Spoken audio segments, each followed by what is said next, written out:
tonight. I welcome you to our town hall meeting.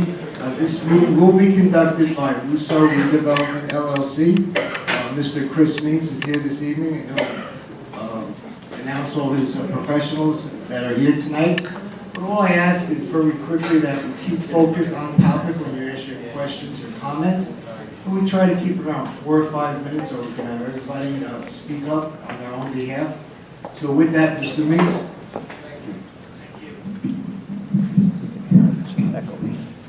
Good evening, everybody. I know many of you have been here before at one of our prior town hall meetings. This is actually our 4th community outreach effort. Each one done in conjunction with members of the governing body, members of the planning board, and other concerned citizens such as yourselves. Those of you who have participated in our prior public forums know that it was no mystery, and I suspect that without me telling you, it's no mystery that the former industrial sites at the Casale and Petro buildings was at one time an Alcoa aluminum facility. And as with many historic industrial facilities, there's a significant amount of environmental contamination associated with that site. Again, we made no bones about it. We certainly made it very clear to everyone that that was the case. And as is the case with environmentally sensitive sites, when there's demolition involved, when there is environmental remediation, in this case predominantly of soils involved, there are very strict protocol that have to be respected.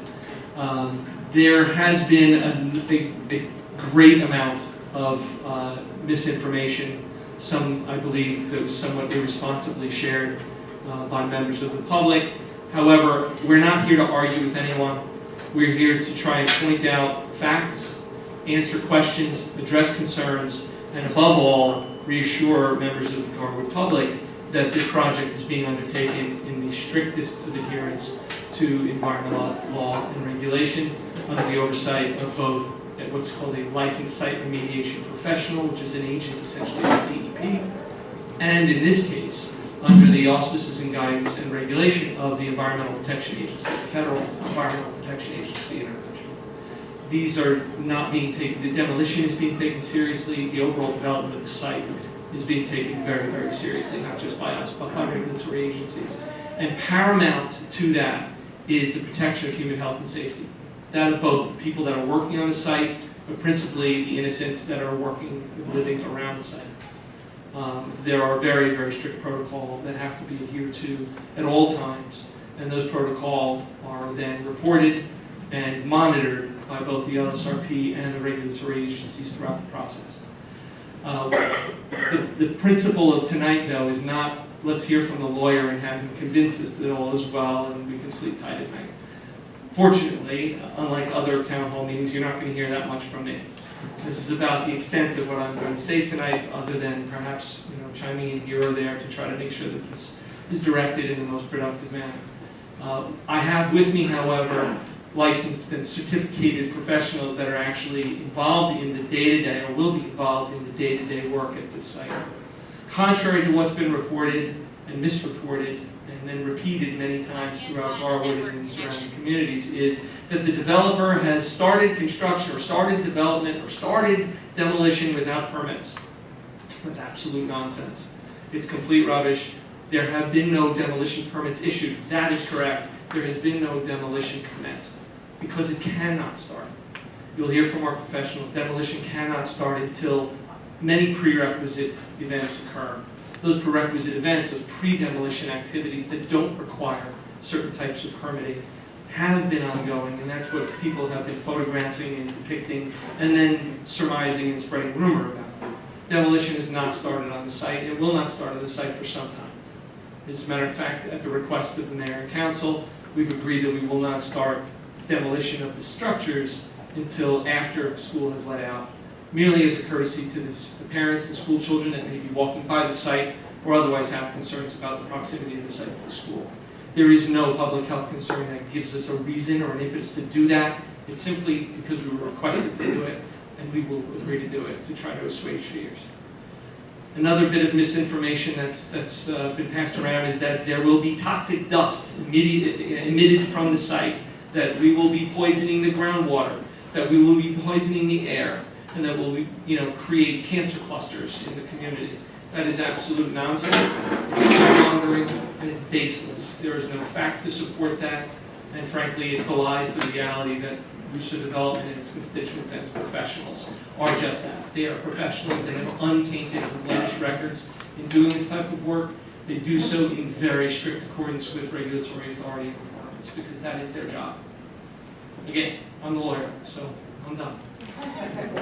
With me tonight, I have the project manager from Russo Development. This is Roman Gorfinkel. Roman will be involved intimately in every aspect of the project of the site. He's here not to give a presentation, but really to be available to answer questions in terms of duration, timing, what you may expect to happen and when you may expect it to happen in terms of the overall process of demolition, remediation, and then ultimately construction of the project. Next to him, we have Bill Kerbel. Mr. Kerbel is the principal of EHI, Environmental Health Investigations. EHI is a very critical component to what is going on here. EHI is an air quality monitoring specialist. They'll be overseeing, they have already overseen the abatement of regulated and non-regulated asbestos products in the buildings. Again, contrary to misinformation that's been put out there, the asbestos has already been abated from the buildings. You cannot demolish a building if there is asbestos-containing materials contained within it, for the simple purpose that you don't want to emit friable asbestos particulate into the air. That has already been abated. Mr. Kerbel will speak to that process, what's been done. His company's issued the certificates of clearance that are a prerequisite to pulling demolition permits, one prerequisite of many. So he'll speak to that, and then overall the very specific protocol that has been and will continue to be adhered to throughout not only the demolition, but also the remediation of soils at the site before construction begins. Next to Mr. Kerbel is perhaps the most important person here tonight. That is our licensed site remediation professional. This is Peter Hansen. Peter's a principal of Equal Sciences Incorporated. Equal Sciences is a preeminent environmental consulting firm. He will explain who he is and who they are in far greater detail and far better than I. However, suffice it to say, the licensed site remediation professional is essentially the equivalent today in our current regulatory schema with environmental law in New Jersey of a representative of the DEP that would be sitting and perched on everyone's shoulders making sure they do everything right. So he's essentially an agent of that regulatory body that is intimately familiar with and oversees every aspect of the project. Again, he'll go into that, and it's going to be Mr. Hansen that I really pass the mic to first, and ask that he give an explanation of that process, of his role to date, and then really walk you through what's been done, the prerequisites to next steps, and how we envision this process to move forward.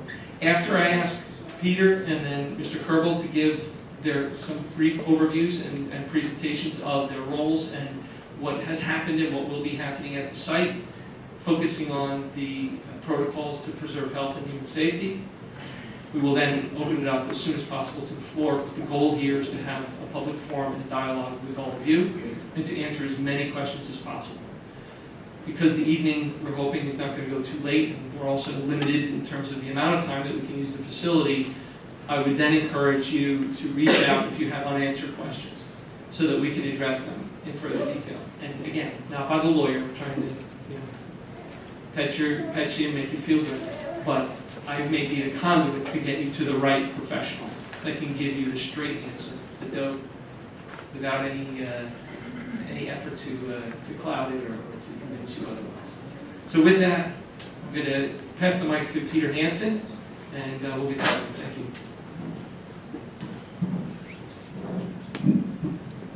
Good evening. As Chris said, my name is Peter Hansen. I'm the Vice President with Equal Sciences. Equal Sciences has been in business here in New Jersey since 1973. And we've been at the forefront of the environmental movement from the very beginning, and have continued on for well over 40 years. As Mr. Miggs indicated, I'm a licensed site remediation professional in the state of New Jersey. And what that is the licensed main individual, not a company, but individual, who has the responsibility from in the state of New Jersey to oversee and ensure that remediation is conducted appropriately. When I use the term remediation, it means all aspects of identifying, investigating, and ultimately cleaning up discharges to the soil or groundwater in the state of New Jersey. The Licensed Site Remediation Professional Program started in 2009 with the passage of the Site Remediation Reform Act. And the reason the Site Remediation Reform Act, among many things, came into play was that the NJDEP had gotten very slow at responding to parties who were cleaning up sites. It was taking a very long time. It would not be uncommon to conduct an investigation, submit a report to the NJDEP, and wait well over a year for an answer back as to whether the state approved, accepted what they did, whether they wanted some additional work done. And what they realized was that there were experienced professionals, again, individuals in New Jersey who had the experience necessary to oversee these within some parameters and move remediation forward much quicker. So with the passage of that act, the case management oversight program from the DEP went away largely through a transition period from 2009 to 2012. And as of 2012, just about every case in New Jersey is required to have an LSRP. There are some exemptions. If you have a heating oil tank in your house, you don't have to have an LSRP. They try to keep it something that made a little bit of sense, at least for, for the normal homeowner. So there's a rigorous test program. You have to have extensive experience, and you get licensed by the state site remediation licensing board. There is an audit process. There are professional education that must continue to make sure that the LSRPs continue to stay up and on top of cases. This case, to give you an idea of how long things took in New Jersey, and not only would things take long, but the state was kind of good at, I shouldn't say good, I don't want to rip on the state too much, but they would lose track of cases. It was not uncommon. And somewhat of that is something that happened here on part of this site. This case actually, contamination was originally discovered on this site early in the 1990s with some tanks that were abandoned on the Petro side of the property, the western half of the property. And that case didn't go anywhere until 2014 when we got involved along with Russo Development to investigate the property and start the process of understanding all the environmental liabilities on the property and figure out a way to clean those up. So that started in 2014. Since that time, we have investigated the property. We have taken thousands of soil samples from the property, throughout the property, for a large swath of different types of contaminants to identify what the contaminants of concern were on the site. The site on the portion of the site, the eastern half of the site, the Casale portion of the property, started a little bit later in terms of the investigation. We started there in 2015. Both of those properties were subject to the Industrial Site Recovery Act here in New Jersey. It's commonly known as ISRA. And that law requires that certain types of industrial properties based on the operations that are done on those sites are required to undergo investigation when industrial operations cease. It's common with manufacturing sites. Both of these sites were manufacturing sites up until very recently. So they are also subject to ISRA. So those investigations get primarily driven by me as an individual and is carried out by individuals who work for Equal Sciences. Ultimately, we prepared a number of documents. We investigated those properties, culminating in remedial reports that were prepared by us that outlined the extent of the contamination. And those reports have been submitted to the NJDEP. In addition to those reports, as Mr. Mintz indicated, there's a component with the US EPA. Throughout the investigation, we identified a number of contaminants on the site that are unfortunately common in my world. They're common on industrial properties, things like petroleum-related compounds, some solvents in the soil and in the groundwater. Those are from things like oils and cleaners that are commonly used in industrial operation. They're used all over the place, unfortunately. And there were some spills on the site. So we found some of those common things. There's some petroleum related to the former tanks that I mentioned that originally were investigated in 1990. But we also identified polychlorinated biphenyls, PCBs. PCBs are a federally regulated compound. They're one of the few that are called out as a compound that gets dealt with a little bit differently than many of the other environmental contaminants. So as a result, pursuant to the Toxic Substance Control Act, the US EPA has an involvement here at this site due to the presence of PCBs. We relatively quickly identified or discovered that PCBs were a widespread and, in some areas, somewhat high-level contaminant. And we developed and worked with the US EPA to come up with a plan. The plan is called a risk-based disposal application. That term is taken right from the regulation. That's kind of just what they call it. The reason it's risk-based is that the EPA has some very specific cleanup guidelines that you can use. They call them self-implementing. In other words, when it's not on a larger scale, when it's on a small scale, the federal government did try to make it something that you can move forward and somewhat without as much EPA involvement, get the site cleaned up, get it back to use, and move forward. But when they're at somewhat larger areas, it requires input from the EPA. It requires a discussion, how best to clean those things up. And the only process for that is this risk-based disposal application. So I want to be careful using that term, that it's not that that term is out there because there's some massive risk associated to the community associated with those PCBs. As part of the investigation, you're required to delineate the extent of the contamination. We did that here on this site.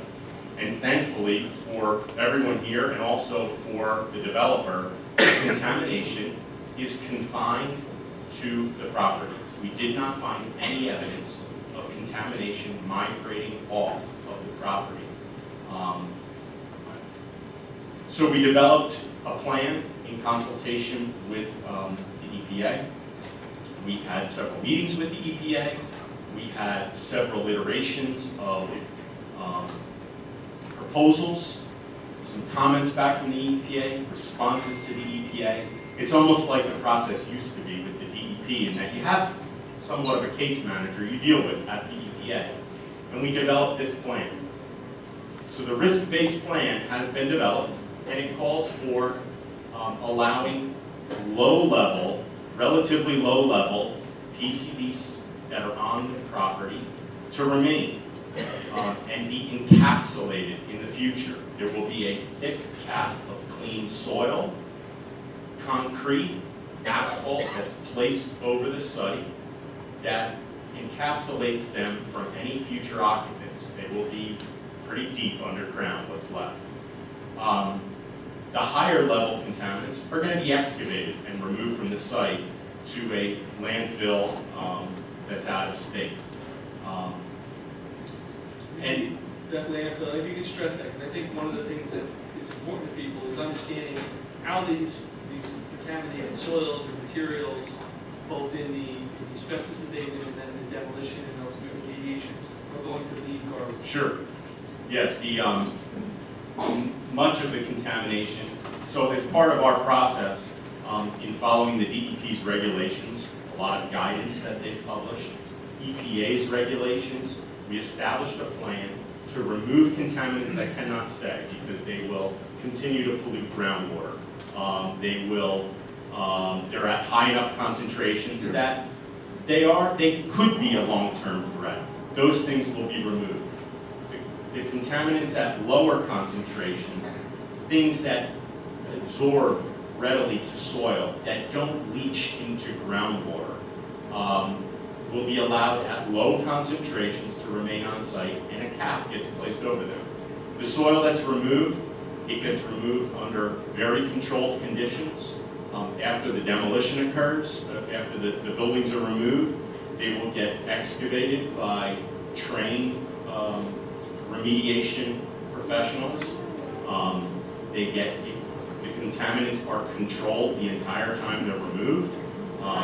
Things like soil piles of contaminated soil that maybe that day can't be immediately loaded into a truck to remove, they get covered, tarped, temporarily encapsulated, and so they can be removed maybe the next day or the day after. They get removed from the site.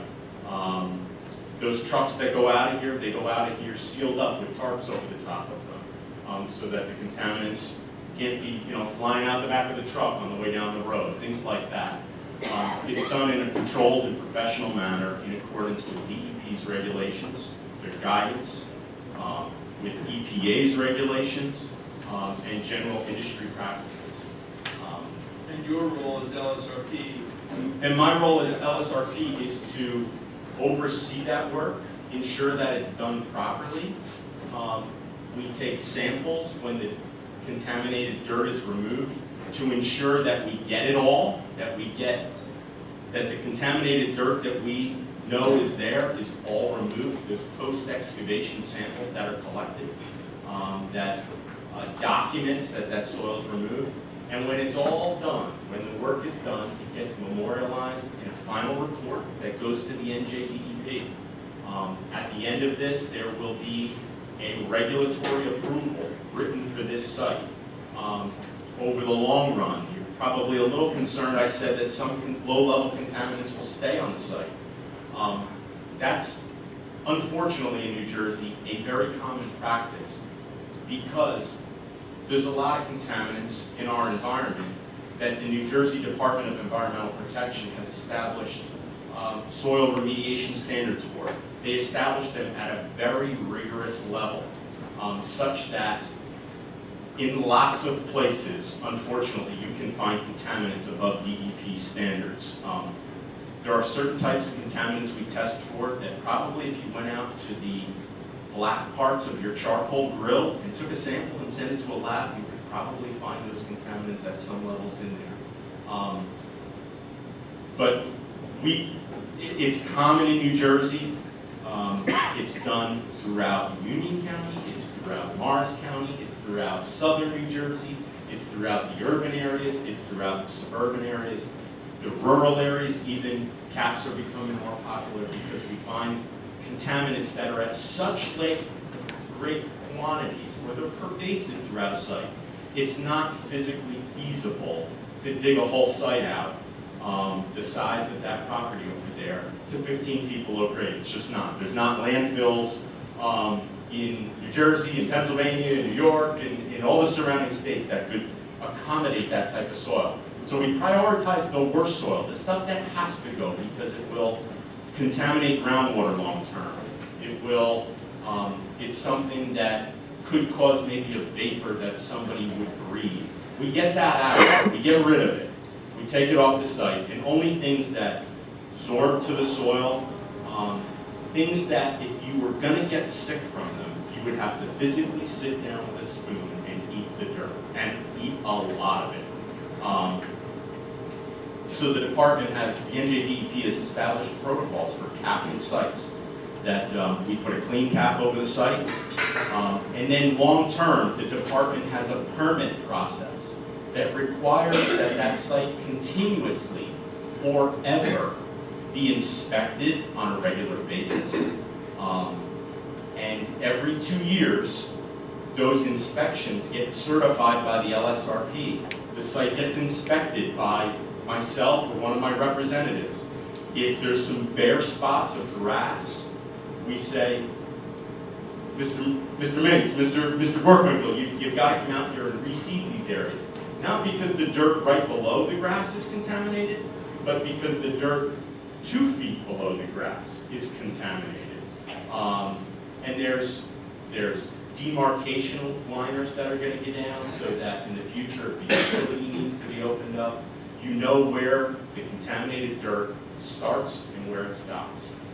So it's a pretty rigorous process that kind of allows the site to be remediated in a smart approach, but also one that is protective of human health, safety, and the environment. The DEP in the Site Remediation Reform Act established that those things are the highest priority for an LSRP to ensure that remediation is conducted in a manner that's protective of human health, safety, and the environment. So that's what my role will be in this process, is to ensure that's done. I'm sure you probably have a lot of questions. We'll probably go through, put our information out there, and we'll answer your questions. If I can ask you, Yeah. before we pass the mic to Mr. Farwell, if you've referenced groundwater a couple of occasions. Sure. And there has been some misinformation that we are polluting groundwater. Sure. at the site. I know the reality, I know that to be untrue. If you, however, share with members of Sure. the audience, I'm sure that that's a question on many of their Yeah. tongues. It may be fruitful to address that. Sure. Groundwater is something that is, for those of you that may not know, present pretty much everywhere you look. Right underneath us, there's groundwater. It might be 6 feet deep, it might be 10 feet deep, but when you get to that point, if you start digging a hole deep enough, that hole's going to start filling up with water from natural groundwater.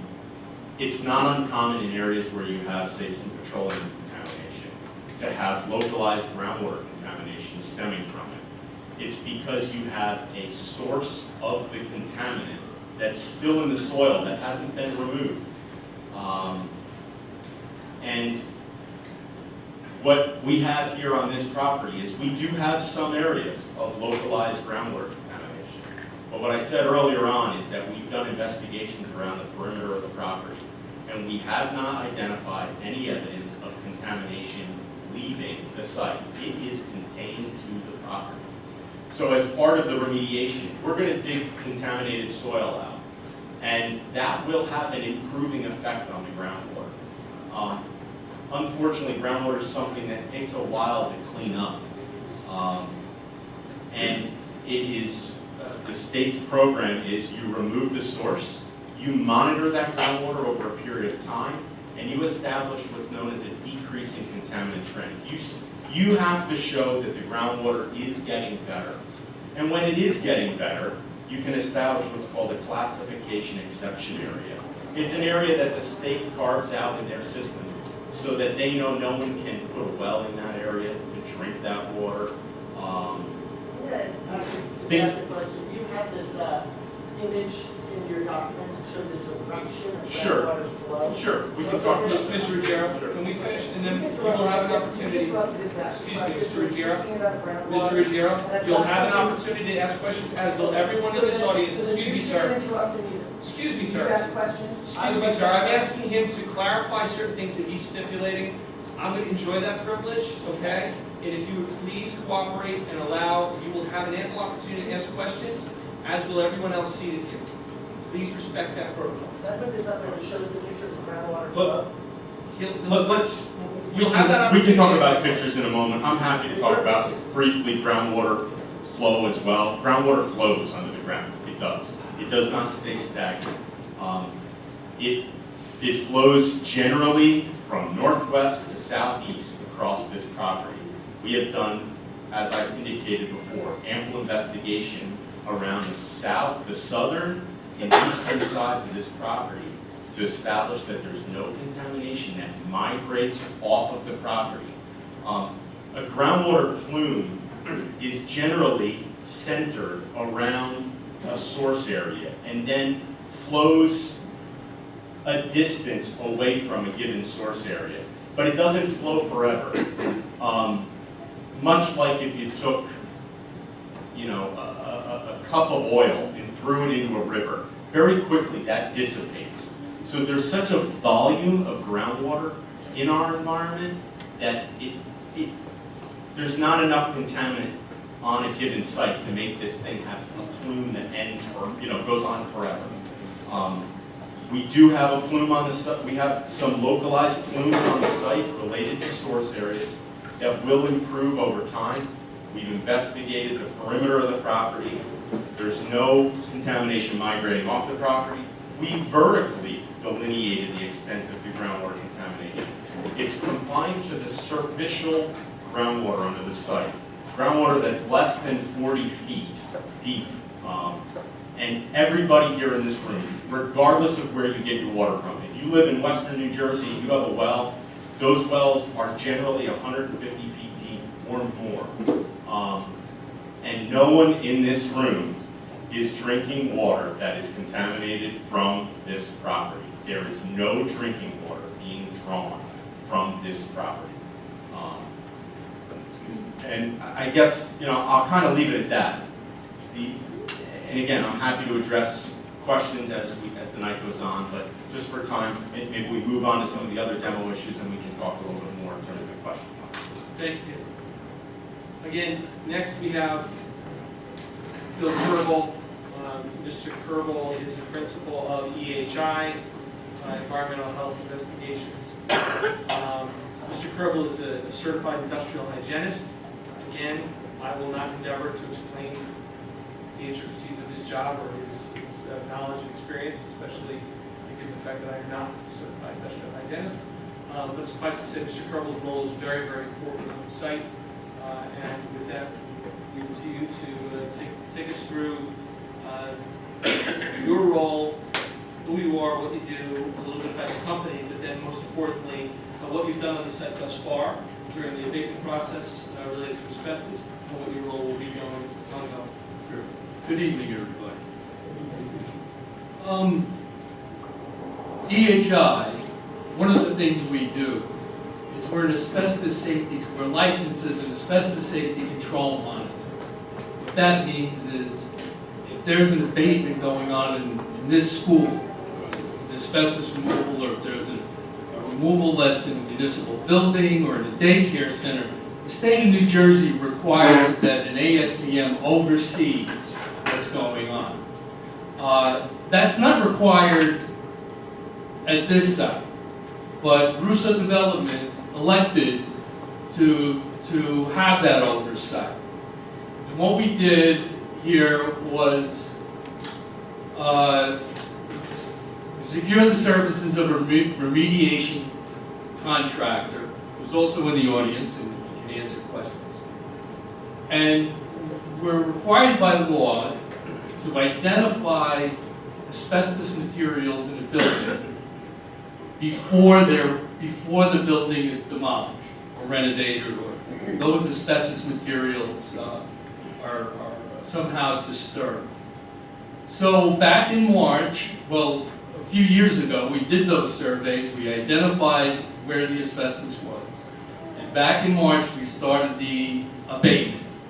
The contractor made notifications to the EPA, to the New Jersey State Department of Labor, and we built containments inside the building that would isolate these work areas so there would be no emissions from outside the work area to outside the work area. And to ensure that those engineering controls worked, we took air samples.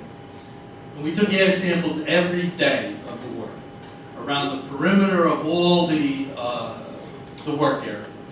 And once the work area was completed, we took more samples inside the work area to make sure that the containments could be taken down.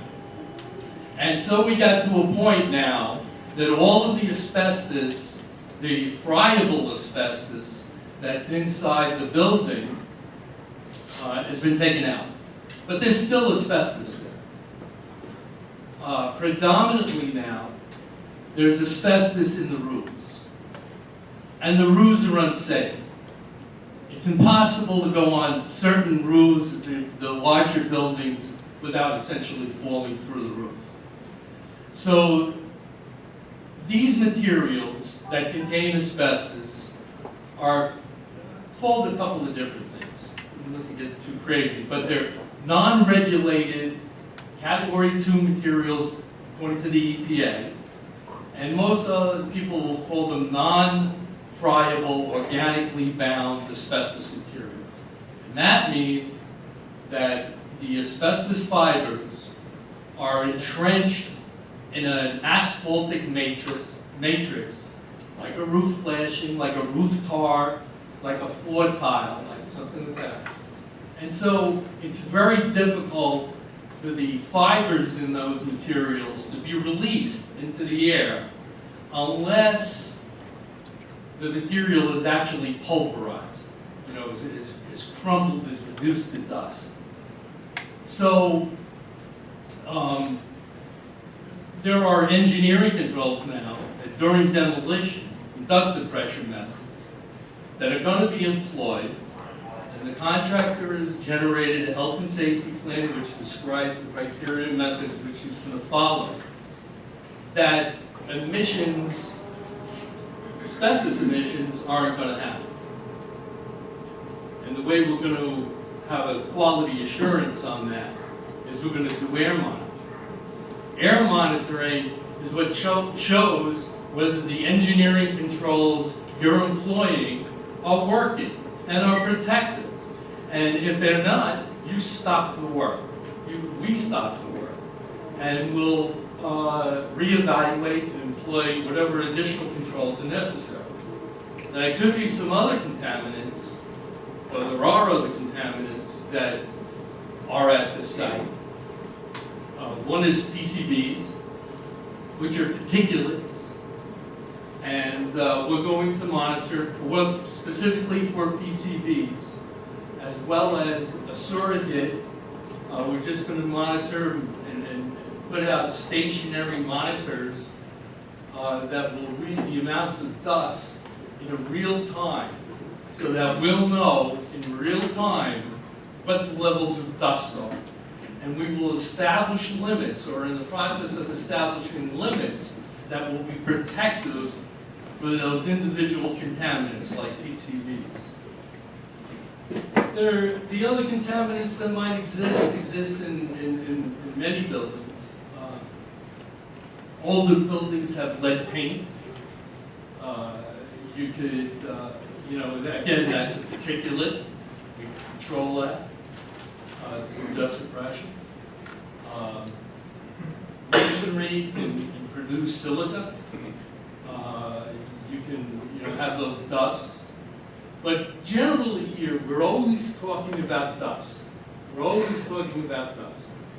And the activity, the way you control dust is either through containment or dust suppression techniques, misting, keeping things wet, using containments where applicable and where it can be used.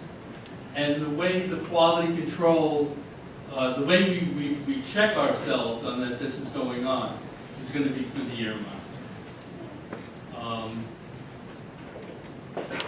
Like I said, the remediation contractors here, I'm sure you all have a lot of questions, and it'd probably be a lot easier to respond to your questions than it is to listen to me. Can we open? Should we open to questions? I'm just going to ask Sure. Roman just to introduce himself. Also with Roman Gorfinkel. Roman is the project manager for the site. Roman, if you just introduce yourself, explain to the folks what your role is. And Roman's predominantly here to answer specific questions with regard to when do you think demo's going to happen, how long do you think it's going to take, what can we expect, how long is it going to take, how many trucks are going to be inside, that type of stuff related to job oversight and project management. We also have, I'm not going to ask them to do any presentation, but we also have individuals from North Star Contracting, which is the actual physical contractor that's did the asbestos abatement, the actual labor of the asbestos abatement, under Mr. Kerbel and Mr. Hansen's oversight. And they're also the demolition contractor. Their role will stop once the structures are actually demolished and the property is then ready to go to the next phase, which is soil remediation. So they're also here to answer specific questions, both in terms of time, logistics, and what the members of the community might expect in terms of the actual physical demolition of the site. So they're with us in the audience, and we'll call them up if questions are appropriate for them to answer. So we'll just do a quick overview of who we are. Good evening. My name is Roman Warfinkel. I'm the Senior Project Manager of Russo Development. My main responsibility is to oversee the demolition and further construction of this property. As you can see, we have decent consultants on the board to make sure that we follow all protocols, to make sure that the site is safe, to make sure that the neighborhood areas are safe. My job is to make sure that all those rules are followed on a daily basis. If we don't follow rules, there's very steep penalties to us, not just basically from all the agencies that he listed that regulate these things. So I just wanted to give you some assurance that there is oversight of everything that's happening. There is, something that you don't see in the background is a tremendous amount of paperwork it takes. Something that nobody would see just driving by the site every day. How much it takes just to get one load of materials out of the job site. There's approvals that have to come from facility accepting it. We're not going to send anything to that facility even if it does accept it without authorization from our consultants. The consultants check with authorities to make sure it actually can. So there's so many layers of approvals before anything can go anywhere, before anything can get taken down, before anything can be made, before we can move on from one area to the next. Reports have to come back that it's clear, so nothing happens without proper steps in this site. Roman, if you could speak briefly, because there's been a lot of commentary in the public lately about Russo Development, or in this South Avenue Urban Renewal LLC, which is the actual property owner developer, starting work without permits. Can you just give a very quick overview of where we are in terms of demolition permits? Sure. Again, I've stated it a number of times, but I think it's important. And also your role in that permitting process. Certainly. In order to obtain a demolition permit, there is a list of at least a dozen items as prerequisites in order to obtain a demolition permit. One of them is utility disconnects. They won't give you a demolition permit without a utility disconnect. Letters directly from the public utility companies. So that was a process. Secondly, you cannot obtain a demolition process of a demolition permit without getting clearance letters from the asbestos monitoring company from EHI that all the asbestos has been cleared. The building department will not issue that demolition permit, so no demolition work can begin. We have not done any demolition on site. The only thing that we may have possibly seen is some asbestos removal. Most of it was inside. We had to go to the roof of the gym to get a couple of pieces of identified asbestos off. That was monitored, it was cleared, and that facility is now ready to be demolished. We have only submitted for permits for the house across the street in the old bank and the first building across from the bank. That's the only thing into the town for permit. We have not received that permit, which we did. And sometime in the next week or so, now that we have clearance for the remainder of the buildings, we will file for the permit for the balance of the site. Another aspect or item on the list for pre-demolition is with regard to the utility closures. You have to cut, cap, and bait sewer, because you have to be concerned about vermin and insects and venom disease. Is that correct? That is correct. So So, that's Board of Health covers that? right, so the entire site has been baited for the proper duration. That is a prerequisite for demolition permit. Sewer and water have been cut as a prerequisite. Electric has been cut, and gas has been cut. We have also secured the site for permits.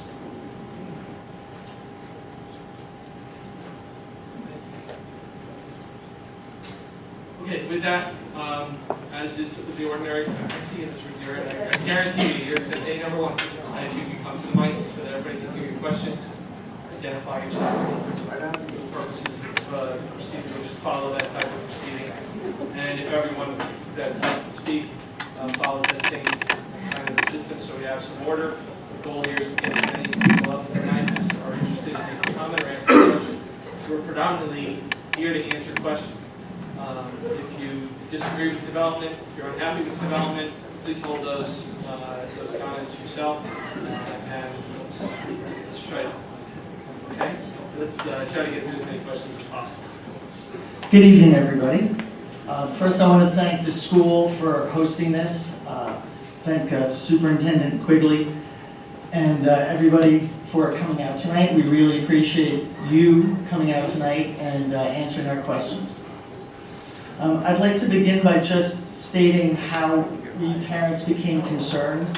Parents who live on the south side of town walk to the school every morning, and we need to walk past Casal. And at the end of April and the beginning of May, some residents received letters, I believe, from you saying that the demolition was going to begin on or about May 7th. That was the original. Right. So we became aware that you were contacting people saying that the demolition was to begin.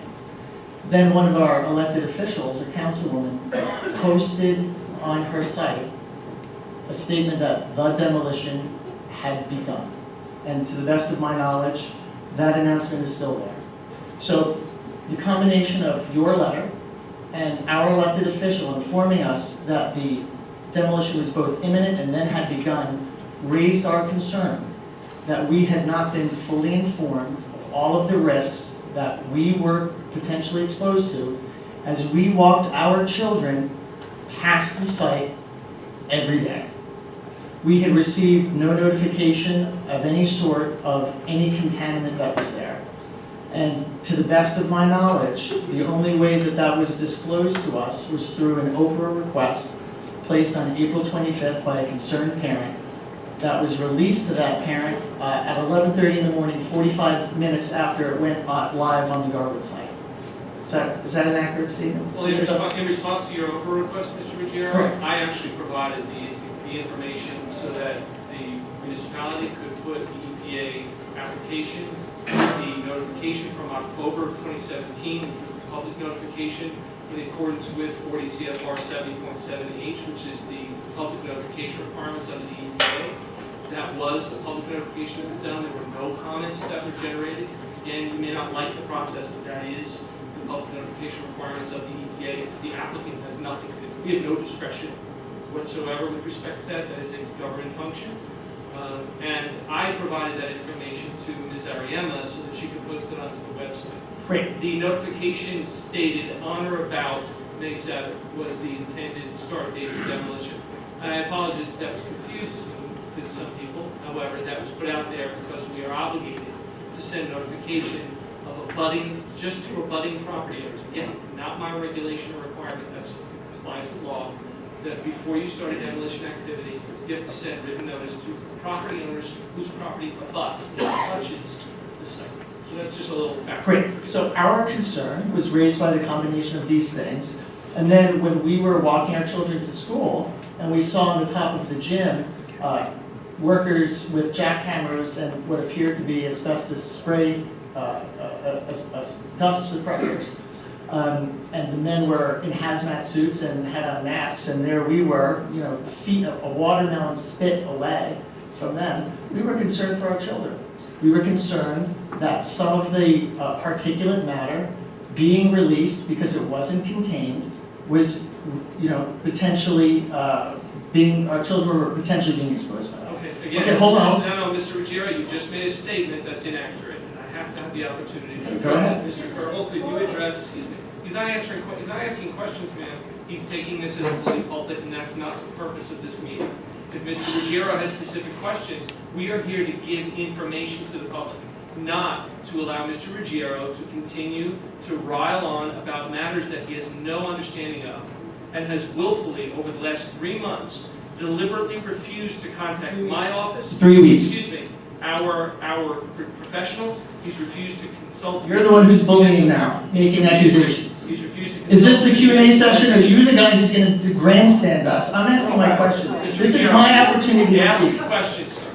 The question was, I was sharing with you why we were concerned. You said that, you began your whole thing saying that, we were claiming that the demolition had begun and there were no owners. It was our elected representative who told us that the demolition had begun. We called Cranford and Cheryl said, no, they don't have any demolition permits. Okay, I'm happy you're saying that's correct.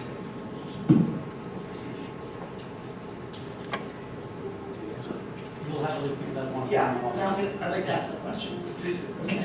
Our main concern with the children is the dust. And when there's demolition, if it's not fully enclosed, there's dust. So we've been asking, our main question is, what is there in addition to PCBs? You've mentioned that there's solvent spills and petroleum things. We would like to know, since there is a potential dust release, what is the entire list of contaminants? That's one.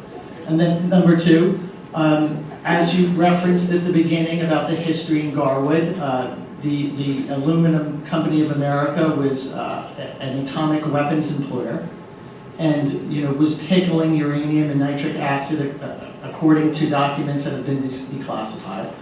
In the Department of Energy letter about this in 1995, they disclosed that there wasn't any extensive testing because the uranium level, the time that the uranium was here in Garwood was so short. Now, I believe on page 8, going into page 9 of the document that's on the website, there's a reference to a radiological consultant, Wesley Van Perk, perhaps? Does that ring a bell?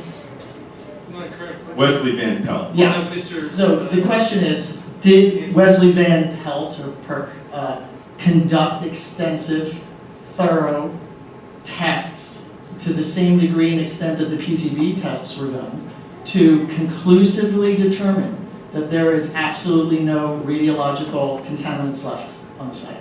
The site was, whether there's radiological contaminants on the site that pose a risk to human health, safety, and the environment, is the responsibility of the Department of Energy. It was cleared, the site was cleared by the Department of Energy in 1987.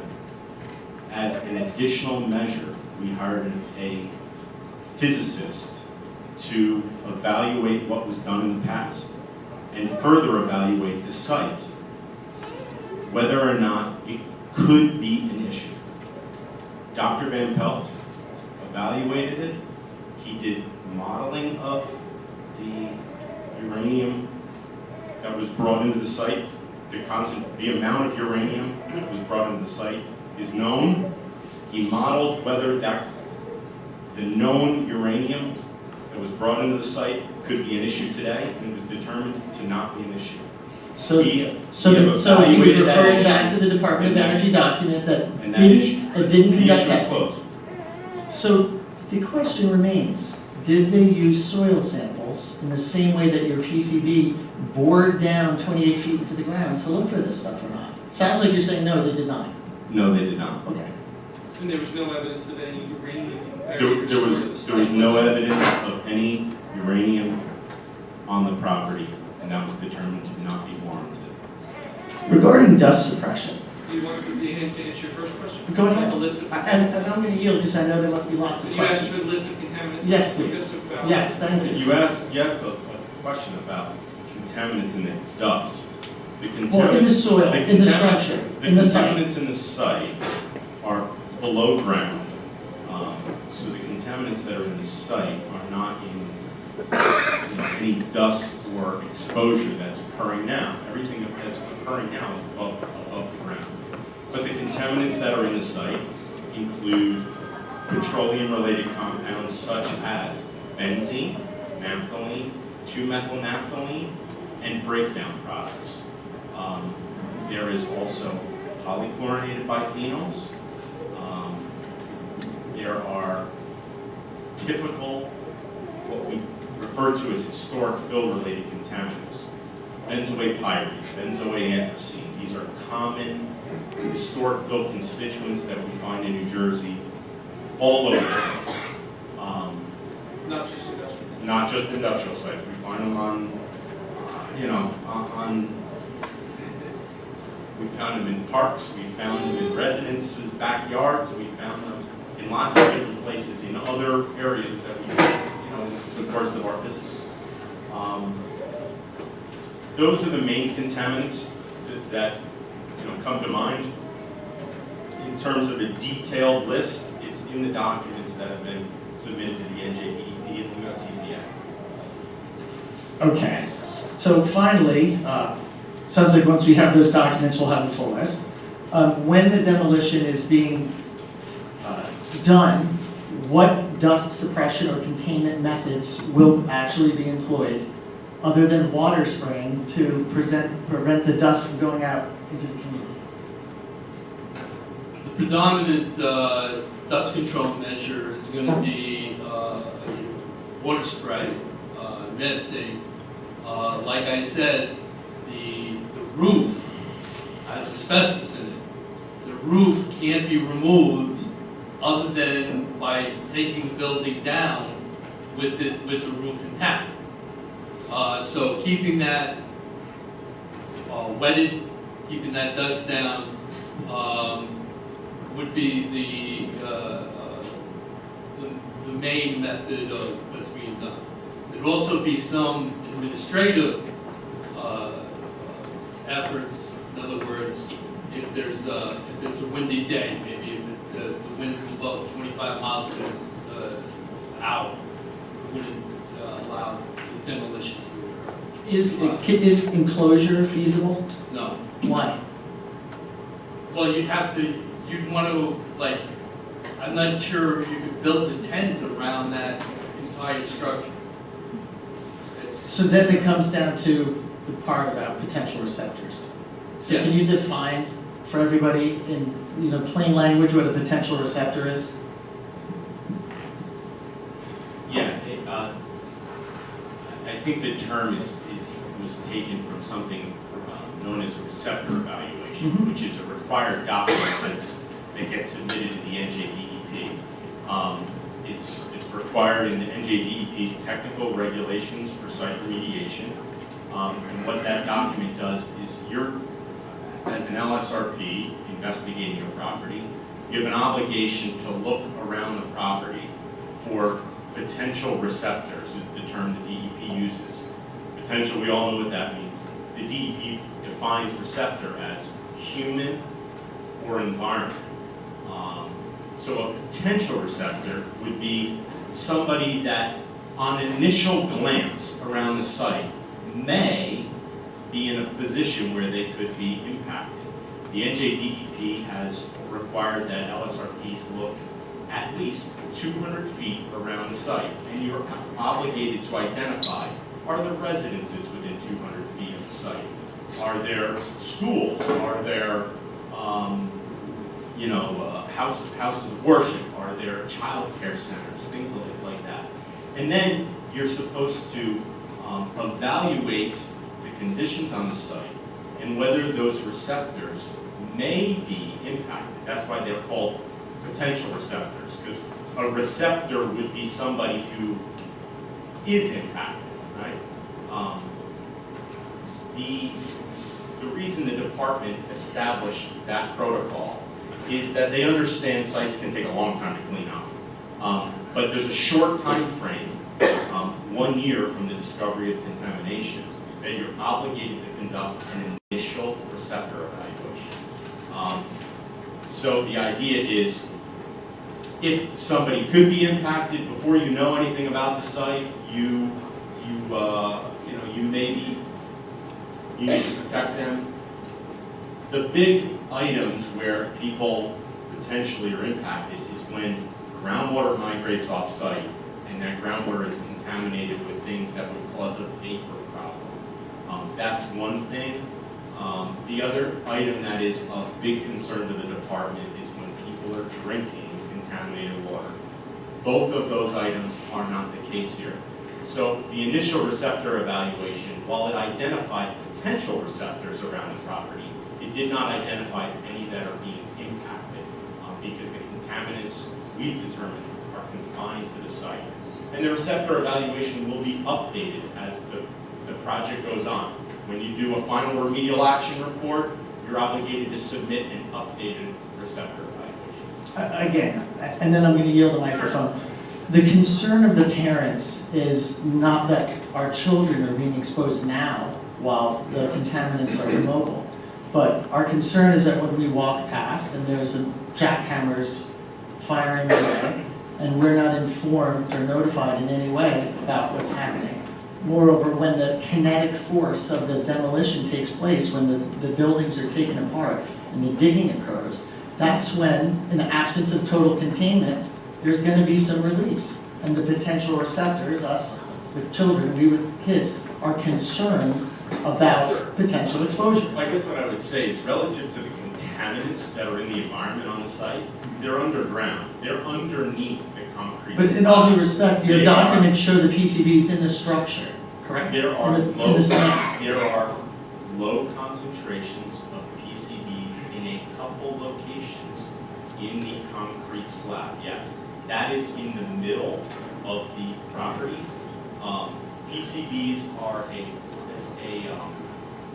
contaminant that is defined by the NJDEP as an immobile compound. That means it readily binds to anything. Mhm. It gets in concrete and you can't get it out. All you can do is take the concrete and get rid of it. We have delineated the extent of the contaminated concrete on the site with PCBs, and that's going to be handled carefully. But again, it's in the concrete itself, and the normal dust control measures that have been discussed by Mr. Purple, that will eliminate the exposure. That the dust comes down when you wet it. You don't get dust that comes up. So the point of the suppression is to keep the dust down. And then early on, Mr. Kerbel indicated that there will be monitoring around the site. There will be monitoring of PCBs in the air throughout the demolition. And what happens if they're not? What happens if the level reaches a certain threshold? That's a threshold of concern. You Stop the work. stop the work. You improve the suppression techniques. You take another look at it. But I would add, and I'm not a demolition expert, but we do monitor sites all the time for contaminants at construction sites.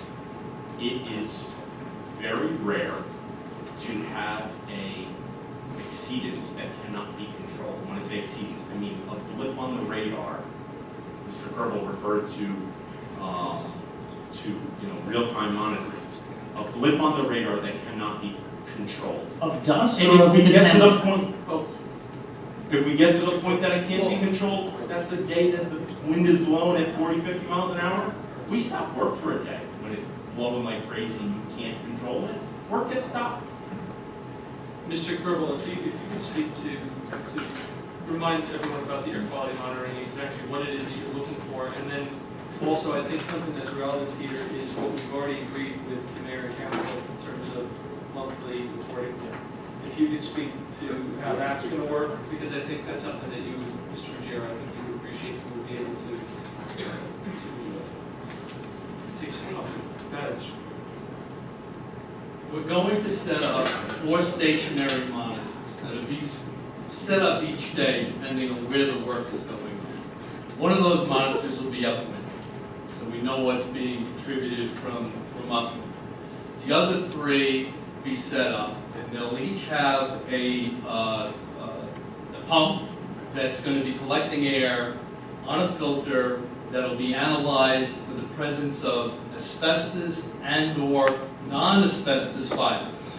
Okay, because the method just counts fibers. We'll make the presumption that they all are asbestos. If we get to a certain number, which is a very low number, we'll do an additional analysis by transmission electron microscopy to determine what the particular fiber is. At the same site, there will be a dust monitor, an aerosol monitor that will measure the level of particles in the air, dust. Now what we've done is that we're making the assumption that this dust is somewhat homogenized in the sense that the contaminants that we suspect might be in it are always going to be in that dust.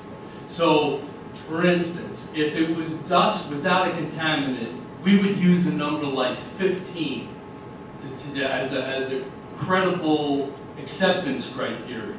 In this case, because of the concern of potential contaminants, we'll use a number like 0.15, 100 times less. If we hit that 100 times less, we're going to say, well, wait a minute, I want more dust suppression, regardless of whether there's a contaminant in there. And what we'll be doing at each site is initially we'll be monitoring for the specific contaminants. But the problem when you monitor for the specific contaminants is you have to send it to a laboratory. And the laboratory takes, like 48, 72 hours to get your results. So we need that initial thing, initial data, and then we're going to have data for lead, PCBs, and silicon. Okay. There'll be techs on site. They'll be monitoring these units, and again, the acceptance criteria that we're using assume pretty much a very low risk. We'll tend to set these things up at the fence line, or as close to the fence line as we can get. Although the fence line in some cases is a little too close to the building. It should be, pushed back, but we'll certainly be far enough away from anything so that if there's any type of inversion of dust going in, we would be in that spot. We also have some handheld devices that we can use if that should arise. And the whole idea is that the controls are going to be in place, going to be done. I've done a lot of these, and in my mind, what I've seen, with the exception of the PCBs, is it's not a great site, but it's not the worst I've ever seen. It's not an uncontrolled site where we've gone and we've had to build tents around because the levels of contamination were so severe.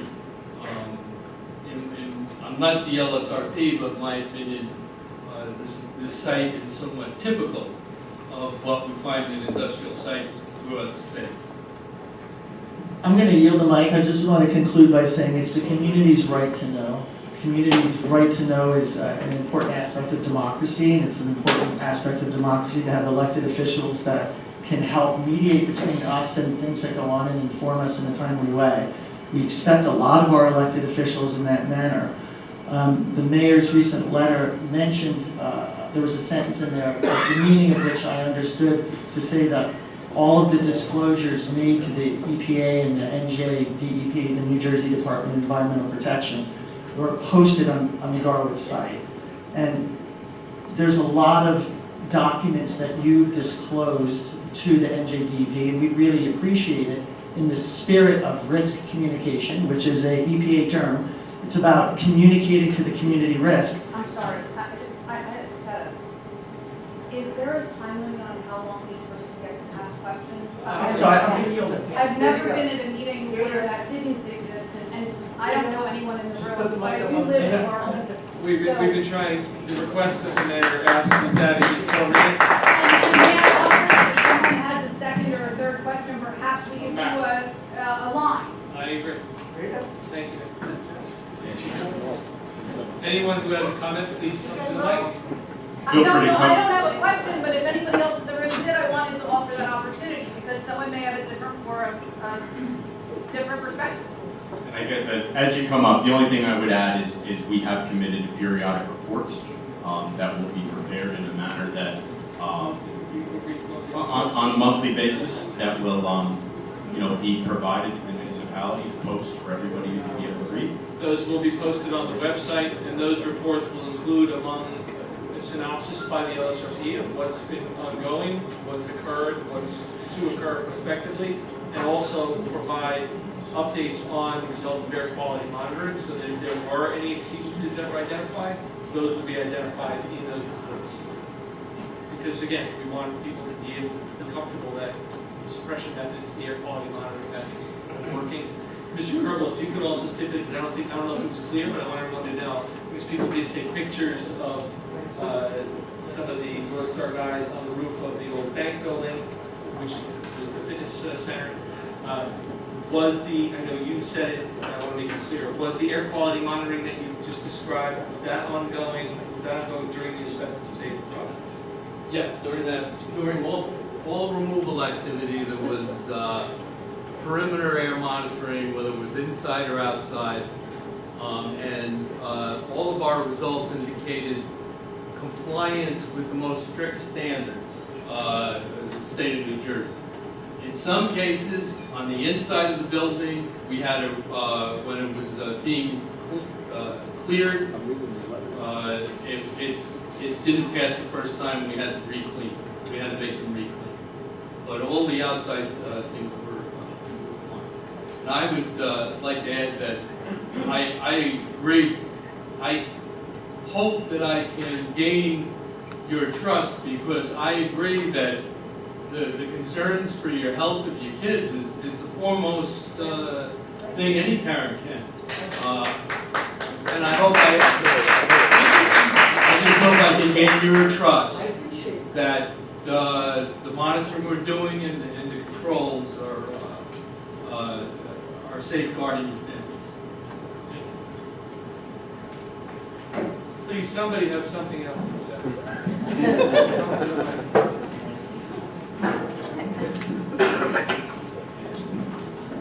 Hello. Can you just briefly talk about the pest? I need Mr. Ruggiero to identify yourself. Oh, Mallory Mangan, we live on Willow. We have a 5-year-old son who's in kindergarten. We're about to have another little girl. We're very excited. But obviously, she will be a newborn when construction starts. So we also have 2 little dogs, one's under 10 pounds. So his lungs are tiny. So of course, obviously, we are very concerned. I appreciate all the research that other parents have done, because I will be fully, and we live on Willow, so we were one of the people that got one of those notices. So, we haven't done all the research, so I do appreciate this open forum. If you can also talk about pest remediation and like the rats that have been talked about potentially coming into our properties, and the brook, if there's anything that happens with the brook that happens to be right behind our house and that sort of thing. So if you can talk about that, that would be helpful as well. Certainly. Pest issue. So at the present time, we have set up a perimeter for all the pest control on site. As mentioned before, it's a prerequisite for a demolition permit. So that's undergoing, and what we always do with all our properties is we contract with an extermination company, and they are on site, present as soon as the building starts going up. Our perimeters are going to be secured, and we are hoping that we're going to maintain, we're going to be a clean neighbor to you guys, and understanding what your concerns are. And those are not just because we're trying to be magnanimous. Those are Board of Health requirements, correct? It's mandatory for the demolition process. That's correct. But we keep it going after the demolition is done and the ground's clear. There's nowhere for the rats to eat. When the building starts going vertical, we continue as a precaution to make sure that we don't generate any pests. If you want to speak to the brook, the adjacent brook. Yeah, the adjacent brook is a potential receptor that was identified in the receptor evaluation. And like I indicated, we did a lot of sampling around the perimeter of the property, and we did not identify any contaminants going off the property. So they're confined. And when I say the property, you're on Willow, and I think that backs up to like the parking lot area.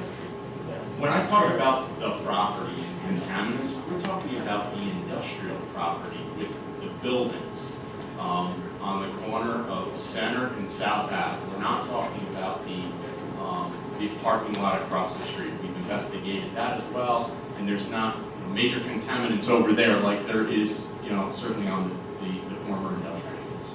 Not even with the Wells Fargo building that you guys, is there any contaminants that were found there? There were not contaminants found in the Wells Fargo. Well, there was some asbestos. Okay. When I say contaminants, I mean below ground. Yeah. You gotta keep in mind He's who you're below talking ground, about. not Environmental above ground. remediation guy, he's And, yeah, there was asbestos in both buildings that have now been remediated.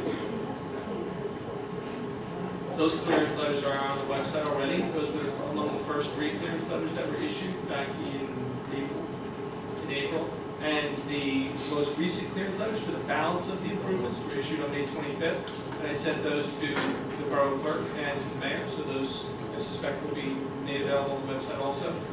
That was issued by EHI that identified that the buildings were clear of asbestos, except for the non-friable roofing shingles that were inaccessible because of the. And actually, I don't know if you want to talk about it, or if somebody wants to speak about maybe Roland, you may want to speak about the condition of the buildings as they stand today. There's one thing that I think everyone has to maintain in your consciousness is these have been contaminated sites for decades. The buildings that are on this site were built decades and decades ago, utilizing materials that are now highly regulated, that then were pervasive. They were used everywhere. They were used in single-family homes, not to mention industrial sites. Again, not deflecting responsibility. It's obviously not Russo Development's or its affiliates' responsibility for the existence of these sites, but it's because of the level of commitment, and the commitment that's been made by this company is over 6 years already. We've been working on this site with various constituents throughout the borough, and both the governing body, planning boards, others. But for the commitment of Ed Russo and his company in terms of capital, in terms of resources, in terms of stick-to-itiveness to see this through, these sites were already crumbling under their own weight. They were creating themselves into the public health hazard that their mere existence in the center of Garwood is. They are contaminated. They were contaminated by decades of industrial use. It is only because of the commitment of Russo that they are actually going to be remediated in strict accordance with law, recognizing the health and human safety of everyone here in Garwood, because we've made a long-term commitment to be neighbors in Garwood. I've told many of you already know. I am a former resident of Garwood. I'm a resident of Mountainside now. I eat and shop in Garwood. We care about this site. We've committed to developing this site in accordance with law in the most safe manner possible, so that it can be plus to Garwood as opposed to the very negative that it has been for many decades. Another issue that you have to keep in mind, specifically with regard to the uranium concept, there's a lot of urban legend surrounding that. There is also, however, documentation as to exactly what was done, when it was done, the brief period of time it was done, and the small quantities that were actually utilized in the casting of the plugs back in 1944. It was in 1944, it didn't go beyond that. It was cleared in 1987, and since 1944, these sites have been occupied by multiple businesses, hundreds of employees.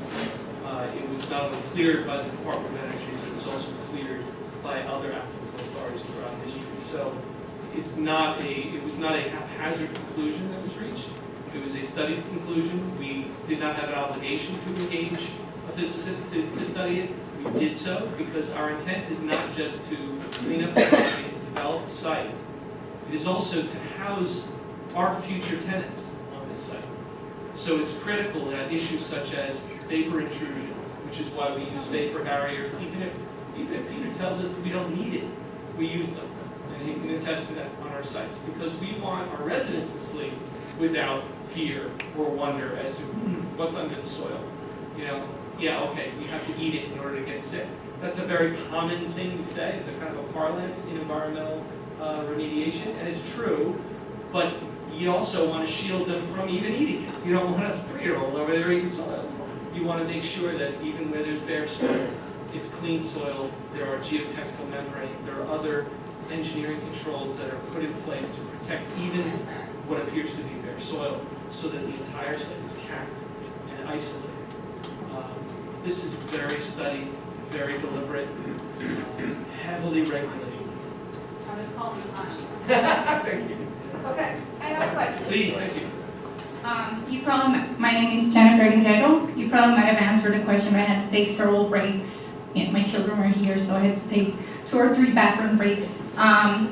You said, so is demolition going to start during the summer? Is that after school's over? Is that what you're saying? We were asked by the mayor and council to delay demolition until after school lets out. And we have absolutely no qualms about doing that. We're certainly willing to cooperate and do that. I've also spoken to the superintendent, because I understand there is a summer program. Yes, I'm sorry to interrupt you. That's what's going to be my next question. If you were aware that there's a summer session Absolutely. that is open, so. I've spoken to Mr. Ruggiero actually introduced me to your superintendent, and I spoke to her this evening about that issue. Our agreement to delay demolition was absolutely not because there's any public health concern that demolition will create, but it's more important that we make sure that people are comfortable and understand that we're not trying to just ram demolition down their throats while they're trying to walk their children to school. So we've agreed to delay that disruption of that nice neighborly walk to school with your child. We don't want to disrupt that. With regard to the summer program, we are going to provide detailed information to the school to alert them as to exactly what's going to happen when, so that we can coordinate activity. We're going to do our level best also to avoid disruption of that program as well. Thank you.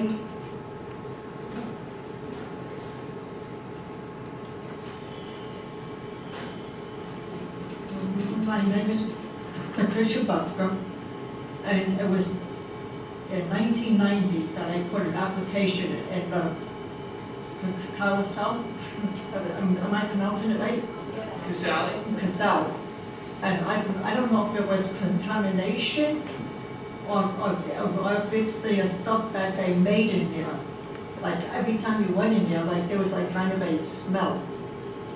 That was a metal, actually Peter could probably speak to it because he studied their operation as well as part of his investigation. Sure, their operations, it was a metal shop. Oh. And they fabricated sheet metal products. They did a lot of welding, yes. They used some cleaners, they used some lubricants, not on the same level we believe that Alcoa did certainly. But you know, it was an industrial welding shop. Because that's why it smelled. It wasn't contamination.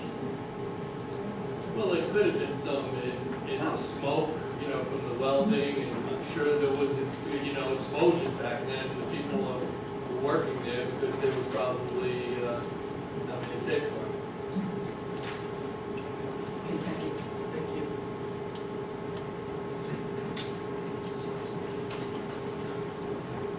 Hey guys, first of all, thank you, Mayor, for live streaming this. I got to listen to it on the way over here.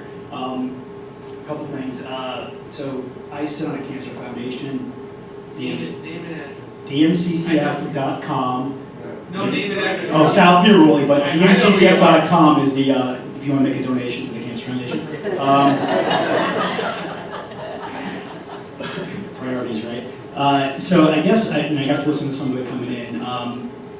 This is a Brownsfield property, so I know the cleanup is 85% taxpayer funded. So thank you for the sales pitch. No, it's not. No, It's not a Brownsfield property? It is not in any brownfields program. It is purely private funded. There is no, as the LSRP, I am. Okay, because I know I have the documentation from the EPA that. As the LSRP, I would have to certify remedial costs Okay. to the NJDEP to get money through the brownfields program. I have not done that. Okay, because I got documentation from the EPA that says you were. That's No. absolutely accurate. Brownfields is also, I have the email, Carl. brownfields are a very common term. It's used for redeveloping contaminated properties, but there is also something specifically called brownfields. There are things in a brownfields program where you can get funding through various government agencies. I am not aware of any. We have not made application for it. Okay, I have the email, Carl, or I'll pull it up while I sit here. The other question I heard this coming in was, you said that you were in, if I heard it wrong, please correct me, that the levels are tested and then their test takes 48 hours to get those results, the air levels, is that correct? Yes and no. That's why we have instantaneous monitors that give us a readout of total dust. Okay. So we'll know what the total dust is in the air. What I won't know for 48 hours is how much was it lead, how much was PCB, if any, how much was, because that has to be analyzed. So the levels that we use in the instantaneous monitor are low enough that they would be protective if indeed all of that dust was one of the contaminants of concern. So at what point do you decide to, shut down based on the levels of dust? Well, if we have, in this case, we're using a number of 100 micrograms per cubic meter of dust, okay? If we see an exceedance over that 100, we get an alarm going on. First thing we're gonna do, Talk like I'm a fourth. first thing we're gonna do is we're gonna go to the upwind one, the one that's, well, that hasn't gone yet, find out what's going on. Do we have some kind of atmospheric thing going on? And if it's below, if it stays above 100 micrograms per cubic meter, 15 minutes, we will stop the job. So does that mean like the dust is contained within the area? You sure you're cool with it, but once it leaves the area, it's, hey, we're shutting down? No, what we're saying, yeah, if it stays contained within the fence line, Yes, we don't have a problem with that. that's my question. And the contractor has concern of that dust level for his own employees who are working there. Do they have to wear a respirator? Do they have to have some kind of special protection to go and work in there? What I'm concerned about is it doesn't get past the fence line into Garwood. And what about above? How high it goes? Because Well- northern Jersey, and I forgive me, I want to say Dumont or was a town there, where there was actually a dust cloud. And the EPA said, it's fine, it was a dust cloud. Right. And there were so many instances where the EPA and DEP said, hey, we're fine, your levels are fine, but Yeah. you go back 20 years later, they have high instances of cancer there. There was actually a dust cloud, Right. and the EPA said, no, it's fine, you can keep going there. Well, one of the They other ended up shutting down the project. One of the other criteria is if there's visible dust leaving the site from anywhere, that's unacceptable also. And then, but it turns out to be invisible dust. So is there a way to measure what's above that's being spread out to the rest of the town? This is a small town. Really, I mean, we're going to be doing our testing in the breathing zone, about 5, 6 feet high. So we stop breathing when that gets. Well, I mean, what do you suggest? I get a helicopter? Get a drone. Listen, I'm not going to tell you this. I'm just asking a question. These are concerns. I have 4 kids in the town. Yeah, no, And I can tell you there's- understand. And the question is whether this plume rises and somehow But you might not goes see to it. another part You're of the not going town. to see this. I can tell you in Montclair, in Elizabeth, in northern Jersey, in Tom's River, they had an issue where there was high levels of birth defects and cancer. It took them 25 years to realize there was contamination under that. Guess what? The builder was gone. Let me add relative it doesn't. Just going back to Tom's River. I've read the book too. They were drinking contaminated water. Exactly. They were drinking. They were consuming.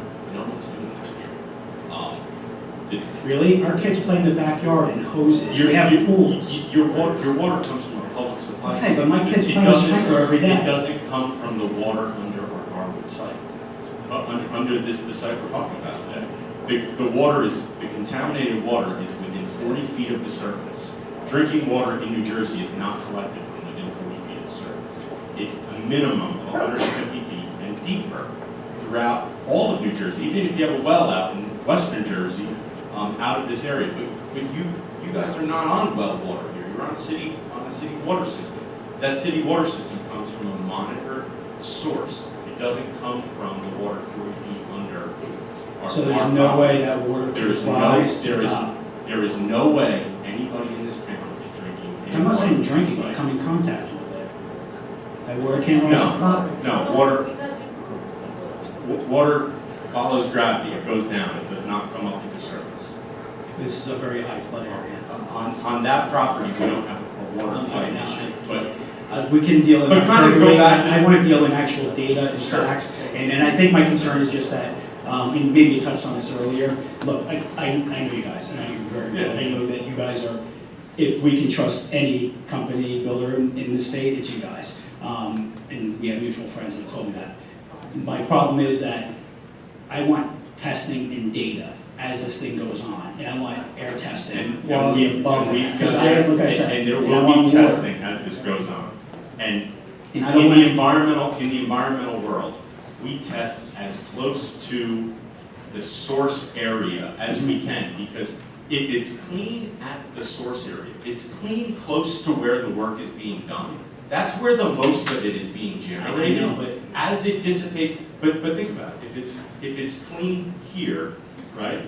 And you have clean wind that's blowing, clean dust, think by what standards? clean below the standard is what I'm talking about. What standards? The standards. By the Mr. EPA? Kerbal- the standards Mr. Kerbal was talking about. It's the EPA If standards. it's clean, close to where you're doing the work, as you get further away, everything dissipates. Okay, So you're dissipating clean air, you know. But I want to look clean, it's like zero, zero toxins, zero. That's not an excuse, I'm not here to expose my kids to cancer. You go to Montclair where kids grew up, you go to Tom's River, you go north to areas, you're shaking your head, you're an environmentalist. You're comparing this site to sites that are. You said it yourself, this is a highly contaminated area. There's sites that are totally unrelated. There's sites that have absolutely nothing to do with this site, and frankly, they have nothing to do with this developer. And this developer goes to lengths that not everyone does. I know that, So I'm aware of that, you've asked for data. yes. You have the data. Mr. Kerbal will confirm for you or clarify for you the standards and the source of those standards. They are not arbitrarily set or indiscriminately set by us. The standard we're applying is much more restrictive than any that the EPA has. The EPA has a particulate standard that they say, we want to know what the average particulate concentration is over 24 hours. And if it's below 0.15, that's okay. 24-hour average. Here, we're doing that, taking that number, and we're using 15 minutes. It has to be below that every 15 minutes. So we're not getting any dilution from overnight when no work's going on, you know, and that type of thing. It's extremely more. Plus, we're looking at the individual contaminants because, in my opinion, the data for the individual contaminants is probably going to be shown to be non-detected. And I, you know, because of the site characteristic that I know. You answered my question, thank you. I just want to make sure we're doing better than the EPA standards. Yeah. EPA said World Trade Center was clean. Okay? Understood. You know, they've said, told us a lot of sites in New Jersey, I know we're in New Jersey, but it's still no excuse to expose our kids when we don't have to. I agree. So we have to be better than what the government standards are. We That was will. my point, so thank you for answering my question.